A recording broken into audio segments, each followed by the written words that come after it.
Segundo o produtor da série, o roteiro de Squid Game foi escrito há 13 anos, em 2008. A ideia para a história surgiu quando ele estava endividado, assim como os participantes do jogo. Após a conclusão do script em 2009, questionou-se se houvesse um jogo como este, eu teria participado dele? A série só saiu do papel após 10 anos devido ao enredo fora do convencional.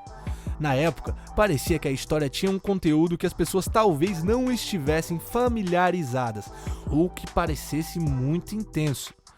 E houve pessoas que acharam a história complicada demais e improvável que seja comercial. A série é repleta de enigmas. Conseguir decifrá-los garante a passagem dos jogadores para a próxima fase. Porém, pistas importantes que poderiam ter ajudado muito a vencer estavam escondidas por trás das camas do extenso dormitório. As pinturas nas paredes se assemelhavam às ilustrações de um livro infantil e só ficavam visíveis quando restavam apenas 3 participantes e 3 camas. Apesar das brincadeiras serem infantis, como Batatinha 123, Comédia Açúcar, Cabo de Guerra, Bolinha de Gude e Ponte de Cristal e Jogo da Lula, a competição é violenta e possui punições mortais. Esse foi o primeiro enigma exposto sobre o cérebro de Round 6, um verdadeiro prenúncio do que iria acontecer. Desta vez a informação partiu do nome do participante número 1, o idoso O Il-nam. Não sei se pronuncia-se assim, tá? Traduzido do coreano, o nome significa literalmente o homem número 1. A ocupação numérica 1 não é à toa, já que ele também ocupa o primeiro lugar em termos de riqueza e poder. Por fim, esse personagem é essencial no desfecho da série.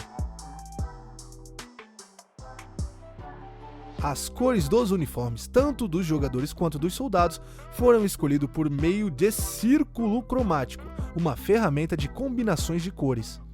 A cor escolhida para a vestimenta dos participantes do jogo foi verde, segundo o diretor Hong Dong-kyu. Perdoem-me possíveis erros de pronúncias, ok? A coloração lembrava o fardamento usado pelos alunos coreanos do ensino médio quando ele era jovem. Diante a essa escolha, os soldados receberam a cor diretamente oposta ao verde na roda de cores.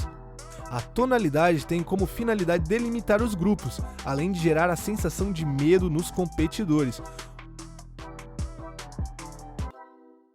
Você deve ter achado que era uma referência do controle do PlayStation, certo? No alfabeto coreano, o círculo representa a letra O, o triângulo é o J e o quadrado é a letra M. E o que significa OJM? Significam Ojinjeojein, que nada mais é que o nome do jogo, o Jogo da Lula. Tradução para Squid Game, que é o nome da série em muitos países. O jogo faz uso de muitos símbolos tanto para interpretar quanto para refletir. Na série, o uso das formas geométricas círculo, quadrado e retângulo são usados também pelos soldados em suas máscaras para delimitar funções e atribuições. O círculo simbolizava trabalhadores, o triângulo os soldados e o quadrado os gerentes. Inscrevam-se no canal ainda é cedo, são postados 7 ou mais vídeos por semana sobre o mundo dos filmes, séries e animes. As músicas usadas na série eram uma representação do que as crianças dos anos 70 e 80 ouviam, criando assim um senso de conexão e lembrança do passado. Mesmo diante de um jogo terrível, trilhas sonoras dramáticas foram substituídas por canções como Fly Me to the Moon, de Frank Sinatra, e The Blue Danube, de Johann Strauss II. A escolha musical foi usada para causar inquietação diante de jogos que sobrecarregavam o psicológico dos participantes que temiam a morte e lutavam pela vida. E essa escolha ficou muito bizarra, né? Ao mesmo tempo que o pessoal tá lá naquela aflição, naquele sofrimento, aquela música assim dando um contraste, um negócio bem bizarro.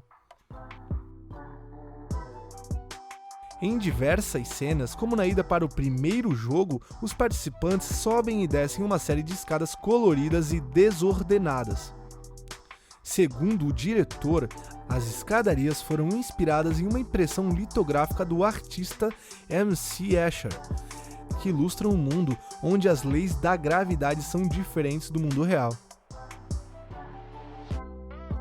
Apesar do sucesso, Round 6 está sendo acusada de plágio, devido semelhanças no cenário e figurinos com o filme japonês As the Gods Will, de 2014, baseado no mangá Kami-sama no Yutoi. O longa apresenta um estudante do ensino médio, Shan Takahata, que é forçado a entrar no jogo que tem como penalidade a morte.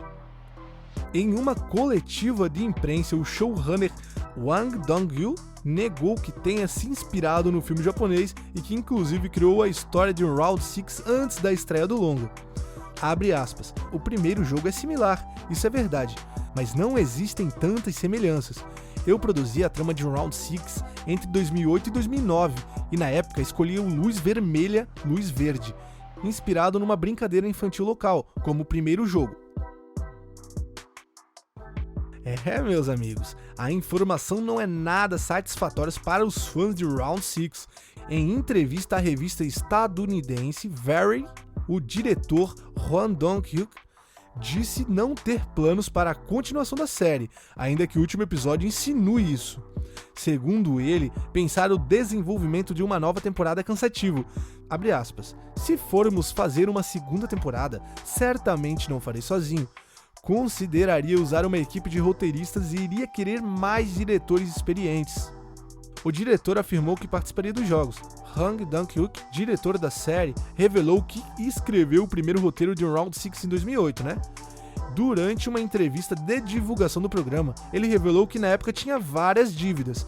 Como os participantes do doentio jogo que vemos em Round 6, sua precária situação financeira foi a inspiração para a trama de toda a série, como já falei aqui. E ele ainda afirmou que participaria de um jogo do gênero se existisse naquele período. Se você tiver coragem de chegar perto da emblemática boneca gigante da série, já pode marcar sua visita para o condado de Jincheon, na Coreia do Sul.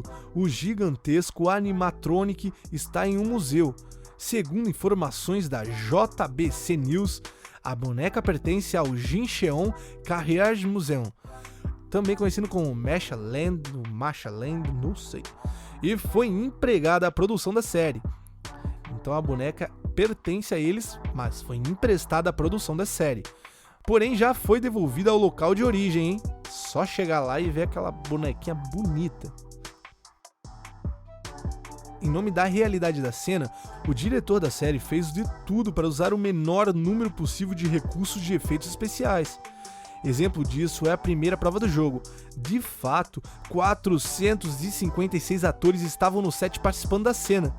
Além disso, os enormes cenários também eram reais. Os sets de gravação foram de fato construídos conforme vemos na série. Ou seja, nada de chroma key. Tudo construído do zero. Isso com certeza traz uma diferença. Até naquela hora dos jogos, onde tem aquelas paredes totalmente pintadas. Ficou um negócio diferente demais, ficou bom. Eu curti demais isso, vocês. Não só a parte das paredes, mas toda a ambientação ficou diferenciada. Round 6 teve sucesso fenomenal após sua estreia na Netflix. A série alcançou incríveis 100% de aprovação no site de críticas Rotten Tomatoes e liderou o ranking de produções mais vistas em 22 países. E o streaming já declarou que o programa está bem perto de bater o recorde de série mais vista de todos os tempos da plataforma, conquista que ainda pertence à obra Bridgerton, mas não vai ser um caminho fácil, O roteiro de Round 6 foi finalizado em 2009, mas o diretor Han Dong-woo não conseguia investidores ou mesmo atores para fazer suas ideias saírem do papel. A série tem muitos estilos e pode-se dizer que tem alguns gêneros, Indo bem além de um show de sobrevivência, Round 6 mistura gêneros como drama, horror, suspense e até uma comédia mais obscura. Uma comédia bem trágica, Mas tem muitos momentos, eu diria mais como momentos, que também serve como gênero, Tem momentos que realmente o drama tá muito alto, tem momentos do horror, E no meio de toda essa loucura, a gente pode enxergar várias coisas engraçadas, mas ao mesmo tempo, volta pro horror, então vira aquela tragédia, sabe? É uma coisa massiva demais. Mas e aí, você curtiu Round 6? Está esperando a segunda temporada? Comentem aí embaixo o que vocês acharam da série e se já estão esperando a segunda temporada como eu, hein? Vamos ficar na espreita só esperando novas notícias de Round 6 e tudo que sair de novidades sobre a possível segunda temporada eu vou trazer aqui. Então inscrevam-se no canal, ainda é cedo para não perder nada que está por vir de Round 6 e muitas outras coisas sobre o mundo dos filmes, séries e animes.